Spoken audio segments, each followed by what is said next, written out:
Let me introduce Rolling Thunder. And this is a prototype version made out of wood. The final version will be made out of metal. What you have here is a rope tied to a weight that goes through a pulley there. And the idea here is, this is a lightweight. Idea is to hoist the weight all the way up.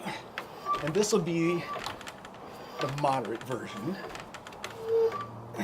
or the standard version, and then lower it down slowly. And for guys, this is going to be anywhere from 60 to 85 pounds. But the extreme version is to hang and to hoist it up. So,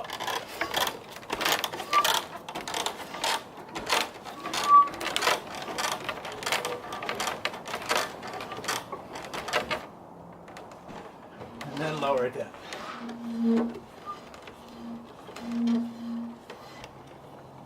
So there you go.